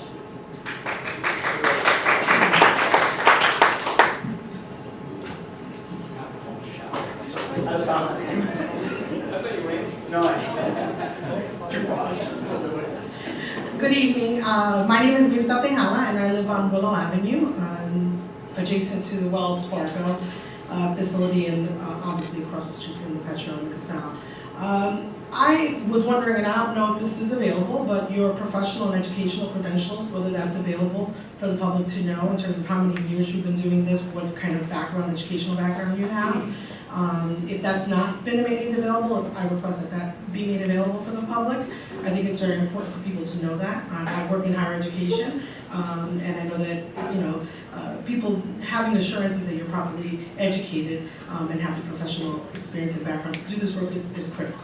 So I just ask if that's not available to be made available if possible. My question is more so in terms of you've not shared timeline, time frame. How long are we going to be projected to the demolition? How long are we going to be projected to the construction of this facility? How much disruption? I know I have questions in terms of the town that I need to address in terms of traffic control. Just the few days that you guys were here doing, testing a demolition where the streets were closed, it was impossible to get around this town. So that'll be addressed in another, but it's important for us to know how long we're going to be projected, or is projected, and I know weather and all of that comes into play, but how long will this be taking, and when do you see the end in sight? Well, again, we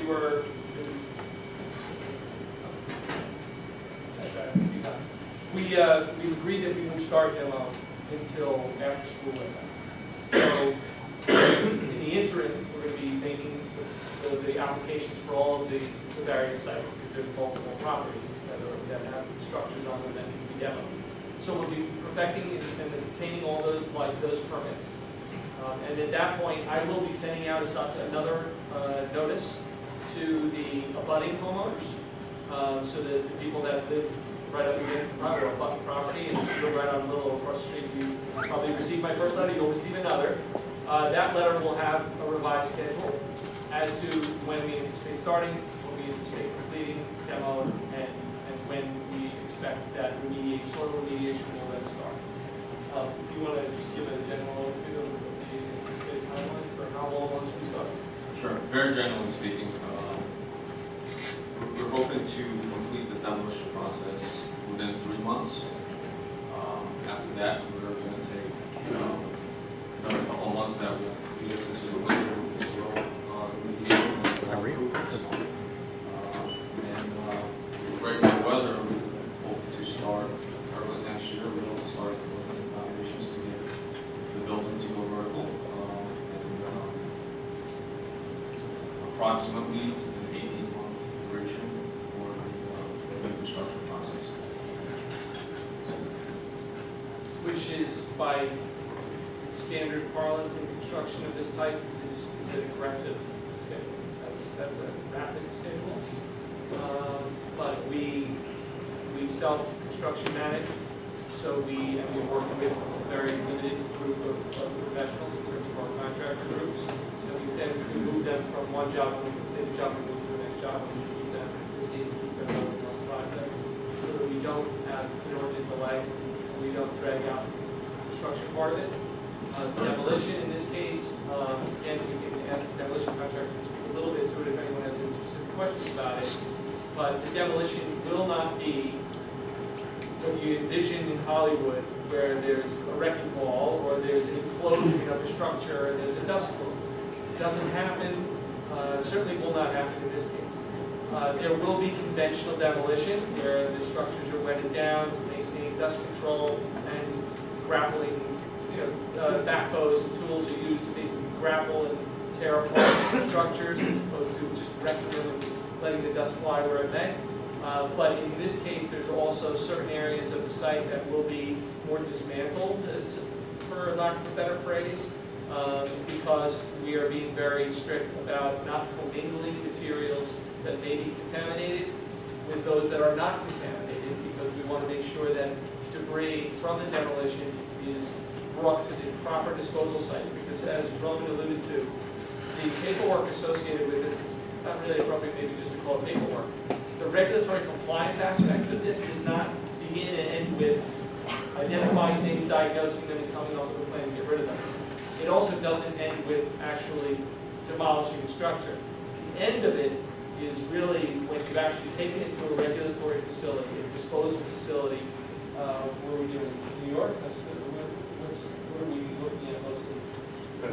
Pennsylvania, which is Canastota, is a regulated facility that takes contaminated construction debris, such as what we envision coming off the site.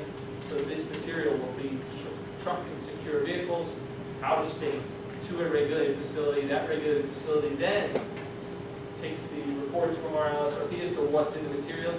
They test it to verify it. They dispose of it in a manner that's in accordance with applicable environmental law. They then issue clearance back to the generator of that debris that we then need to submit to the regulatory authorities that says not only do we diagnose it, remove it in accordance with law, but we then truck it out of state in accordance with law and disposed of it, and that disposed debris is accepted by a regulated facility.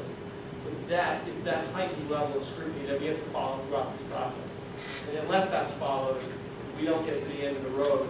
We don't get to look at all you folks in the face and say, we have a clean site, we have all of the verification that we have a clean site, we are comfortable now moving forward and developing the site for residents. Anybody else have any questions?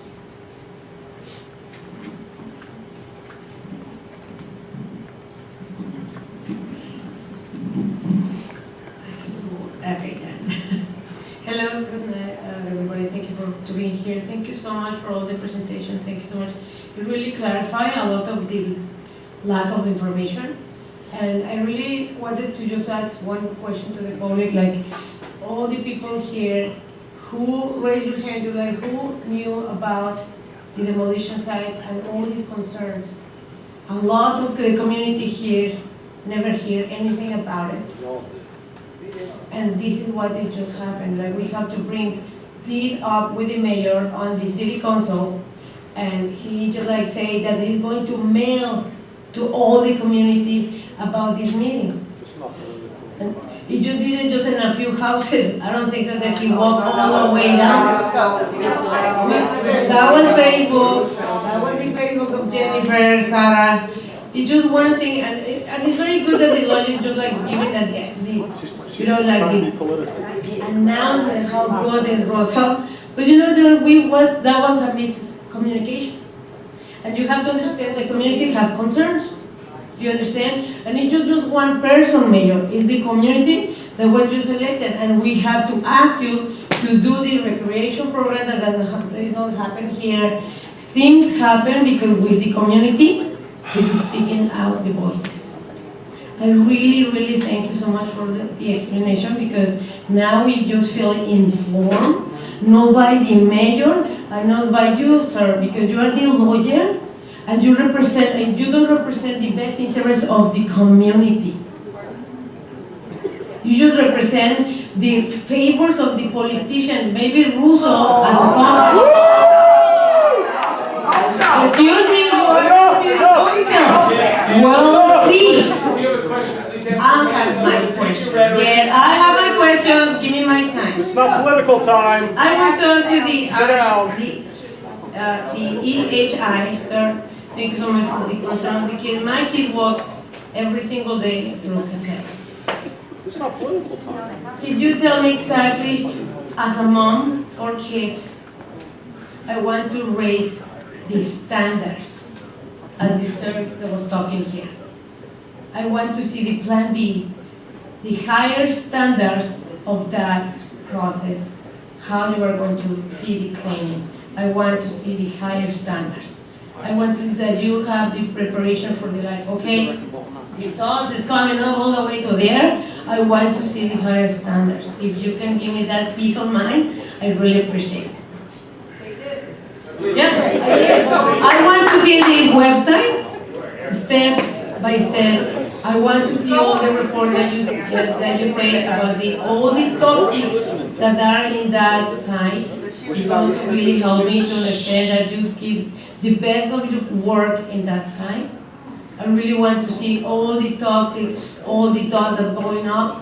And then I want to see the plan that you are going to have in the school in September when the kids are coming back and the end of the demolition. I want to see the plan with me quickly, because we came here in the meeting and there was nothing set up with the Board of Education. I want to see that plan, and what plan is going to be with the mayor in the Garwood .org. I want to see that plans, how is going to be the traffic, how it's going to just bother all the here our community. That is all my question, Miss. Let me finish my question. If you have a question, come here and make a line. Let me finish my question. You never even told us. My name is Carla Quiñones. And where do you live? I'm Pine Avenue. Thank you very much. Carla, may I make a Yes. suggestion? No, let me finish my question because I have several questions. It will help your question. I want to know exactly what is the name of the demolition, because as a mom, I had to do my homework in the internet. Tell me what is exactly the name of the demolition. North Star Contracting, Inc. North Star Contracting Group. Okay, do you have a website? Okay. This is a classic. Okay, thank you so much, because I'm going to read different programs. I have just lost my homework. And North Star Contracting Group is a national Have you talked with Sergeant Jim? Have you mentioned to them and all the kids that they are going to have a program, a summer program there? It's in front of Casal and Petrochemic. Have you talked with Jim? And in order to let every single parent that they are going to drop off the kids in front of that demolition site? Every single parent, sir. Have you noticed Sergeant Jim? Have you noticed the other summer program that is in Center Avenue, sir? Every single parent that the kids are in risk? I'm just asking.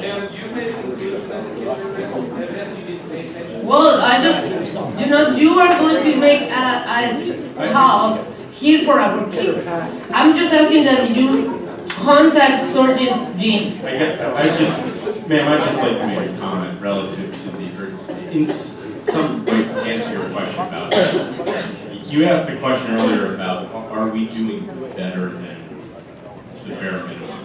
And the answer is definitely yes. Whether it be on the air monitoring, whether it be on the environmental, we are taking the environmental, we're taking a more proactive approach. There are ways to treat contaminated soil in the ground to not take it out of the site, take it far away. It's a longer term approach. It can go on for many, many, many years. And we've worked with our client to convince them that the better way to go here is to spend a little more up front and take a lot of contamination out. And I say this to you as a father. I have 4 kids myself. I have a 9-year-old, a 7-year-old, and twins that are 4.5. One of my kids has some very special health needs. I understand that it's, I work in this industry. It's not a scary thing to me as a father from the standpoint that there is a very, very rigorous program in New Jersey that in lots of ways even goes beyond what some of the things that the federal government requires. We're complying not only with the minimum of New Jersey, but going even beyond that. Would it be great if this wasn't here in Garwood and this wasn't going to happen? That would be great, but this happened, this was constructed, the construction started here in the late 1800s on these buildings, and they expanded from thereafter. It's, we are taking a very professional approach to it and cleaning up to a very high standard on this project.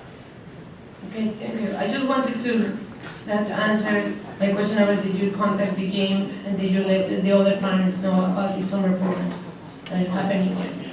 Well, the gym is certainly an abutted property owner, so they would receive notice. So the answer is yes.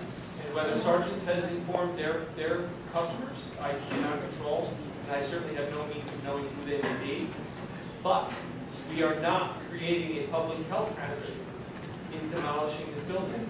It is being done in strict accordance with regulatory authority. It is being done by observing standards that far exceed our obligations. It is being done with the paramount concern of the health and human safety of the residents of Garwood. Sir? My name is Pat DeFabio. I want to relieve everybody in here about dust and all that type of thing. I lived across the street from the aluminum company for most of my life when I was a kid, where the station house is now. I lived there. Cold water flat, we paid $20 a month. And I want to tell you, I was 17 years old working at Alcoa. I told them I was 18, but I was 17. I worked there, we couldn't get any men during the war. I worked at the Cupola where they melt the iron, and I'm going to be 90 now, so I ain't dead yet.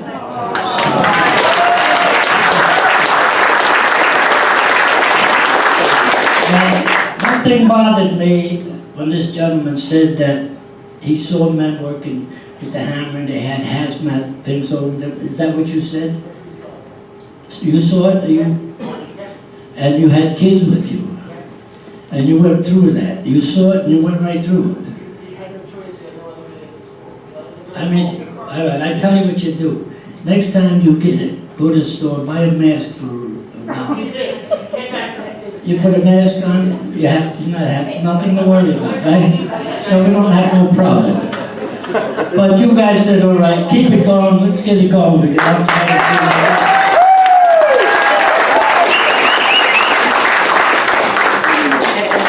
Yeah, Pat.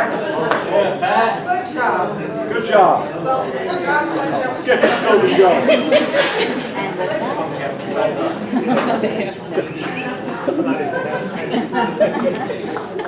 I don't have a question, I just have a suggestion, because, I've heard many people saying, there was not enough information. Maybe what you can do as a way of communicating better for us, the residents, is publish as much information on your website, and you can utilize the, and you can publish the gentleman's background, so people in Garwood, if they want to know more information about who are responsible for doing inspections and all of that, they can easily go to the website and maybe do a timeline.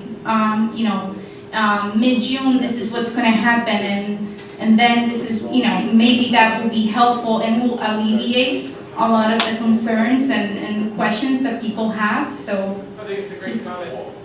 And again, I think what we're going to be doing, and what we've already discussed with the mayor, is going to be implemented. I think that's going to go a long way toward addressing exactly what you're saying.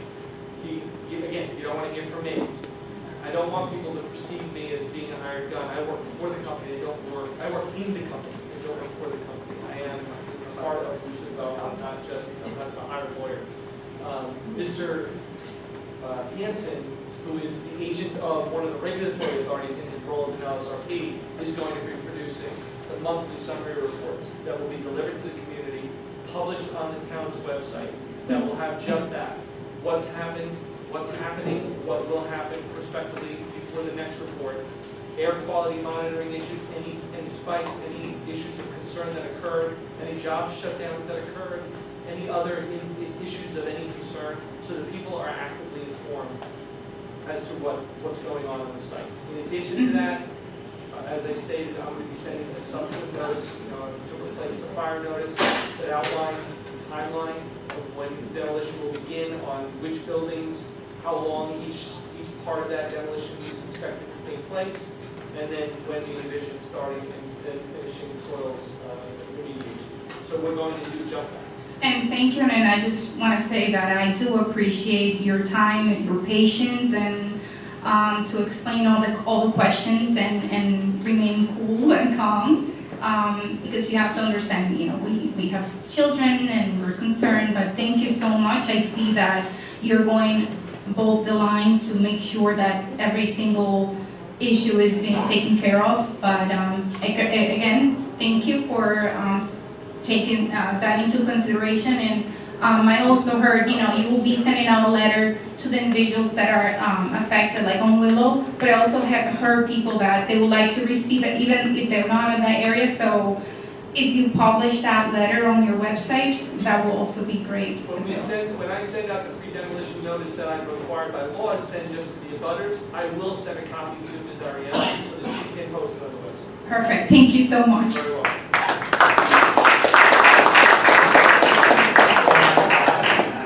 Real quick, I know you guys don't know, the email says that, well, this is back in 2000. that qualifies. Let's not say students make mistakes. No worries, all good. My mistakes. But it is notable that it does qualify. It does qualify. We have that stuff.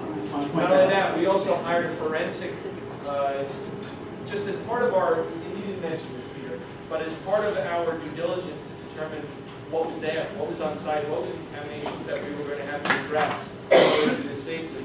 We hired another consultant, not Peter, he knew we were doing it, it wasn't a challenge for Peter, but we hired a consultant who is a forensic environmental scientist, so that he not only identified the PCBs that were on site. PCB, as you can say better than I, is a term of art.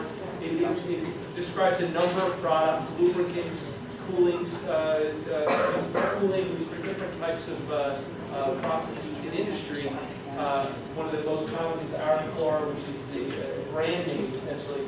We hired a forensic scientist that fingerprinted the very PCBs that are on site, so that we not only knew how to deal with PCBs, but we now know, and have known for 5 years, exactly what PCBs and PCB compounds that existed on the site and where they came from. So we fingerprinted them to have come from the Alcoa processes that were going on site historically. There are literally thousands of different types of PCBs. They've been in many, many, many things over the years, and as part of the investigation, we, this case has been, I guess my point is, the case has been investigated extensively. Part of that was to assist in the development of the plan with the EPA. This level of investigation is not done on every industrial property, but it was here. It kind of just speaks to the level of work that's been done here, and like I said earlier, we're cleaning up to a high standard here on the property. And just one more thing, Washington today.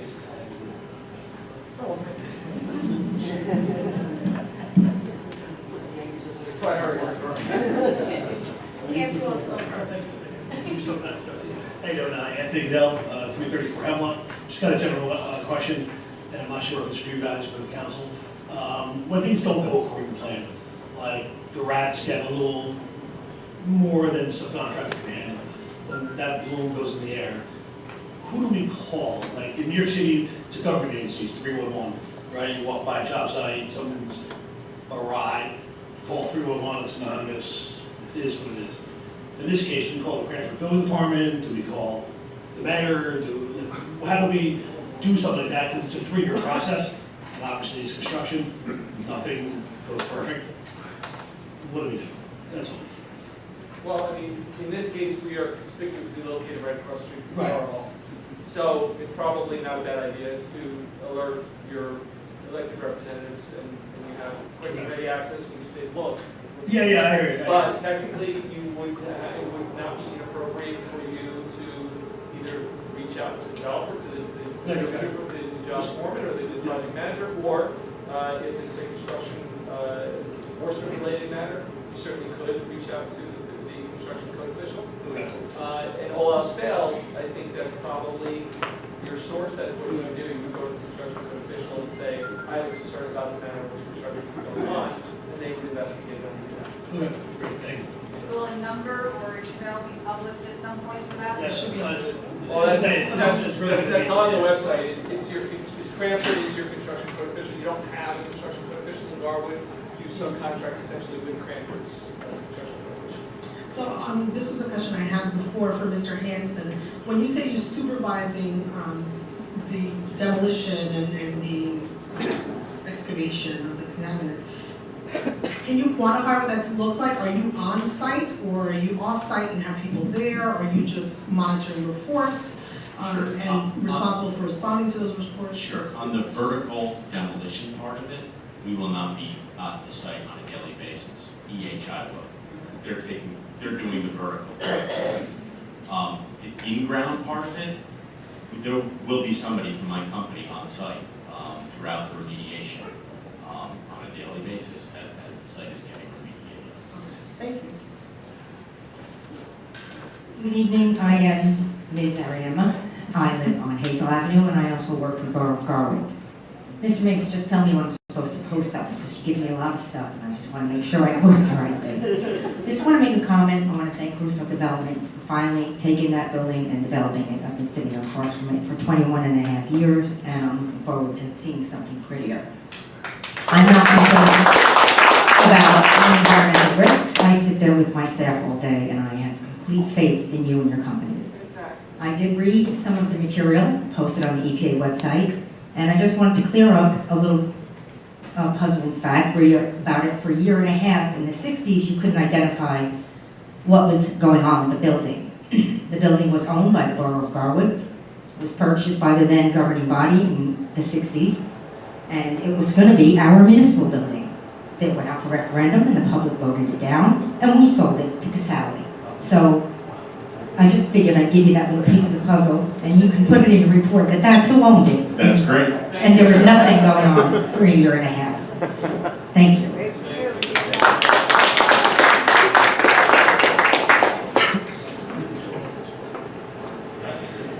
Hopefully I'm the last one.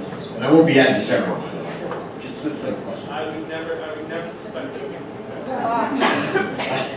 And I'll try to make it short, how about that? Bruce Patterson, 325 Mill Avenue. It's just, you know, I'm in the construction industry, but on the military sites, and yes, there is a lot of remediation lead. So I'm not familiar with the commercial end of it. But I would assume, you know, you did have a test plan put together in the very beginning. How are you going to test? And where are you going to test? I don't know. Are you guys involved? Yes. Okay. And then, of course, there's a test report. Correct. Okay. Then you have a remediation plan. Correct. Okay. You mentioned something about a site demarcation drawing as to the depth you're going to be digging, so I guess that's probably in place now. Those plans that's included in the EPA document. All right. Van Pelt report, which I've never heard of before, but some Van Pelt in the report. Yes. We hired, Russo Development hired maybe it's a forensic physicist. Okay, and as the abatement's going on right now, I mean, obviously there's monitoring reports, ongoing monitoring reports. And all this, somebody else mentioned certification, but obviously there is certification of all the professionals that are involved. As well as the companies and the workers that are going to be able to work. And yeah, with state documents, whatever you need. Okay. Well, the question actually what I'm leading up to is, all this is on site? Would this be sitting in that trailer over there, or somewhere on the Russo One site? None of that documentation is maintained on site right now. We don't, because construction, demolition is not even done. That trailer is really planned. Now, that trailer is located on the site, but it is not operational, it's not manned, there's no telephone, no electric, it's just placed there for future utility as the construction office during more subsequent work that will follow. But the test plan, the test report, the remediation plan? All of that documentation was produced by development professionals, and as required, was submitted either to the EPA as part of the ISRA process, or the EPA, or the EPA as part of the space approval application process. But that's not on site for review if an agency comes to visit? Not required. It's not required to be from a remediation standpoint. For the asbestos, it is, and it was. Okay. Oh, but you're done with the asbestos, so now it's off-site. Right. All right, so the documentation, we couldn't get the documentation through Russo. I know you mentioned you have like a cloud. It's large vendor, it's published in the EPA notification stuff. The EPA publishes large, vast majority of the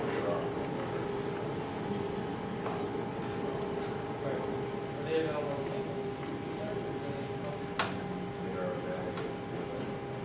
those would be free with information. Yeah, they're all public records, so those would be available. A couple of documents that aren't part of the EPA application would be available through the DEC. Yeah, I'm interested to see all the contaminants that were on site that were identified.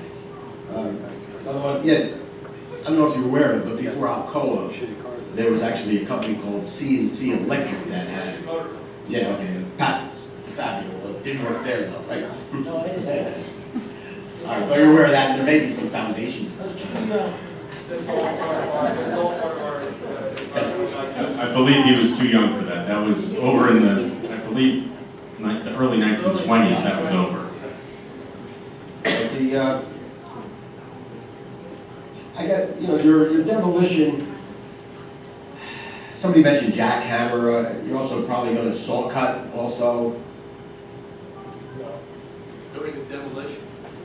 No, there's no saw cut during demolition. No saw cut, all right. Is there any lead requirements for the material to be recycled? We do that generally, there's no particular lead, but we are a huge recycler. We recycle everything possible. In this case, the recycling is off the table because the contaminants, the stuff's going, like your normal concrete would go to a recycler, your steel would go to a recycler. Some of this material is contaminated, as I said earlier, has to go to landfills that take this, good type of material. So to protect everybody down the road, it's not recycled, so it doesn't wind up back under the mold as crushed stone or anything like that. It goes to different places. Are you saying all the materials aren't gonna be recycled? Is that what you're saying? Most of them are not. Okay, okay. by the way, this is Ed King from, he's the principal of North Star, who's our demolition contractor, that's working with both the DHI and with Russo Townhall, the construction. You need a little bit of your background? Yeah, sure. So, been in the demolition business since, North Star's been around since in the early 80s. We're a nationwide demolition contractor. We're based out of East Hampton, New Jersey. Out of that office, we have a couple hundred employees out of that office that service the New York metropolitan area and offices throughout the United States. At this office, we do demolition and asbestos, which we would be performing. We have some contractor work out. We perform it self-performing. Well, just something to keep in mind, the Garwood Brook actually flows into the Rory River, and the Rory River goes through Rawway, and interesting, they actually use that water on occasion for supplemental water, just drinking water distribution, and emergency water distribution. They don't, that's not the prime source, but it is a macro source. The,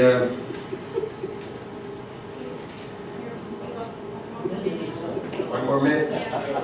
I'll tell you what. Have a good night.